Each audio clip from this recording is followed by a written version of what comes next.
welcome back to Manchester. This is my home city. I'm actually quite proud of being from Manchester. I think if you look around or you look back through history, I think Manchester has been on the right side of history more often than it's been on the wrong. There's been lots of time when the people of Manchester have stood up for people who have needed it most, the little man, should we say, even when it's been at their expense. Today back in Manchester, starting here at St. Peter's Square. Back here in August 1819, there were about 60,000 people stood around here, attending a rally, campaigning for reforms, voting reforms. And what started off as it was like a carnival atmosphere, food, music, public speaking, descended into chaos when the local authorities decided to send the cavalry in to disperse it, basically, and the carnival atmosphere turned into chaos, and chaos basically descended into tragedy, and the incident that day became known as the Peterloo Massacre. So today you've got St. Peter's Square, you've got the Metro link over there. That's the back of the town hall, or the town hall extension. And here, probably my favourite building is the Central Library, Manchester Central Library, with a Parthenon front. So back in 1819, none of these buildings would have been here. This would have all been wasteland. Well, it was called Peter's Field, so it would have been rough land. It would have all been fields, and it would have been a perfect place for 60,000 people to gather. So back then, it was only the elites and the rich, basically landowners, who would have had the right to vote. If you were middle class or working class back then, you wouldn't have had a vote. Only 3% of the population had the vote, and people at the time, they realised that these rich people they were passing laws that favoured them, and at the expense of the ordinary person. So meetings were happening around the country, reformer meetings, to try and figure out a way of campaigning and getting greater voting rights for the rest of the population. So here in Manchester that day, this was like a meeting of all these reformer meetings. They were all gathering together from all over Yorkshire and Lancashire for one big meeting. And they were going to come here today because a man called Henry Hunt, who was a leading figure in the reform movement at that time, he was coming up all the way from Bristol to speak to the reformers. So the people were really excited that day. As you can imagine, 60,000 people gathered here for the meeting. Henry Hunt takes the stage, and a loud cheer. And you can imagine, if you've been to a big football match, sporting event, or maybe a music festival similar to the one that we're having in Manchester this weekend. We've got Parklife Festival this weekend. But if you can imagine the sound, the roar of the crowd when the headliner takes to the stage, yeah! You can imagine 60,000 people cheering. There would have been a really loud noise, something that we may have experienced before at a football match or a big stadium gig. Back in 1819, the actual entire population of Manchester was only about 120,000. So the vast majority of people there that day would never have seen anything like that. And I don't want to make excuses for the magistrates that day and the powers that be, but I can sort of understand why they could have panicked. And the panic they did, and they decided to send the cavalry in to disperse the crowd and arrest Henry Hunt. The first people to arrive at the scene that day were the yeomanry. And the yeomanry were a local volunteer, amateur militia, if you like. And they were untrained, and they certainly had no experience of dealing with an incident the size of this. So they came in intent on breaking up the crowd. The main aim was to arrest Henry Hunt. And when they got there, obviously the crowd weren't very pleased. Some of them ran in panic. Others would have I think some of them, they sort of formed a human chain to try and stop the yeomanry getting to Henry Hunt. Now what the yeomanry ended up doing is they basically ran in, swinging the sabres to try and get to the stage. The result of that was over 700 people were injured, mostly from sabre wounds or being trampled underfoot by the horses. And 18 people were killed, including women and at least one child. So if you have a look over there, we've got the Midland Hotel. You can see the other side of that from St. Peter's Square. And just behind the Midland Hotel, in between that and over here, you've got the Manchester Central. We've got a memorial that was put in place in memory of the Peterloo Massacre. And you can see that just about here.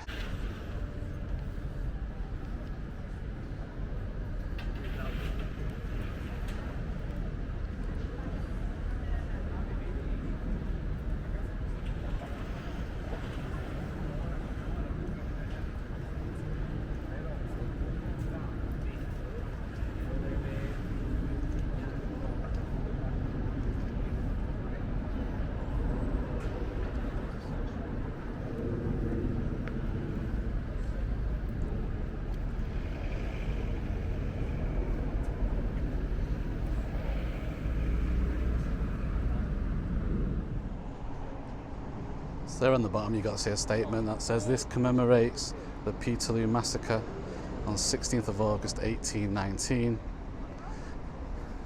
And they've got the name there: Sarah Jones, William Bradshaw, Margaret Downs. Now it'd be nice to say that change was instant, that the people realised what had happened and decided to give the vote, but that's not what happened. The authorities decided to try and blame the crowd there that day, despite there being no evidence of any wrongdoing prior to the cavalry being sent in. And what they did, they decided to clamp down on any journalists that were reporting the truth, basically. So anyone who was critical of authority got clamped down on. The Manchester Observer at the time decided not to play ball with the authorities and decided to report honestly what they'd witnessed. And the editor of the Manchester Observer that day paid dearly.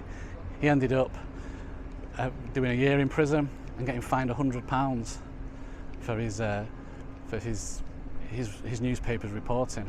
You think £100 in 1819, probably like 10-12 grand today. So they didn't want people talking about this and criticising authority.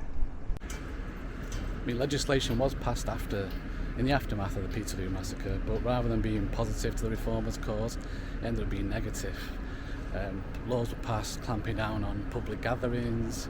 The right to bear arms was restricted, despite the only people who were armed that day were the actual cavalry that came charging in.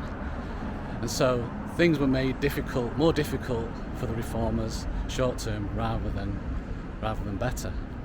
However, long term, the authorities, they lost the propaganda war. I think the vast majority of people in Manchester and Lancashire were either there that day or knew somebody who was there. So they knew the truth, and it quickly became known as the Peterloo Massacre.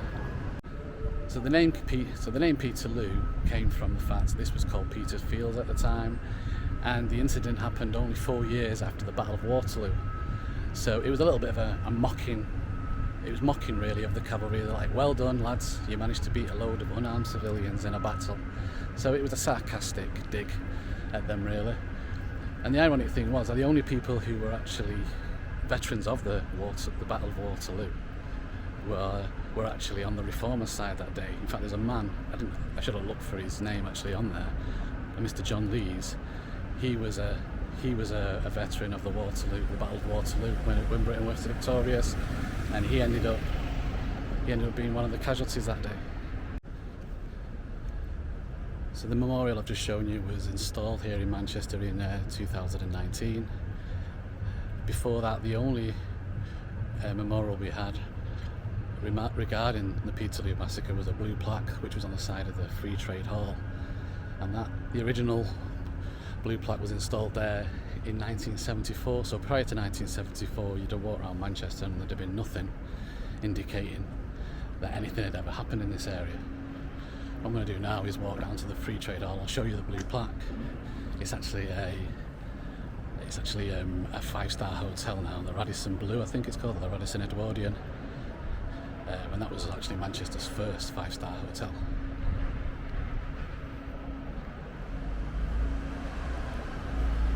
There you got the Radisson there. So all that inside is new, obviously, the glass front, but this part that you can see here is the original facade from the Free Trade Hall. Well, I said a blue plaque, however it's actually red. So yeah, I've been here recently, I thought it was blue.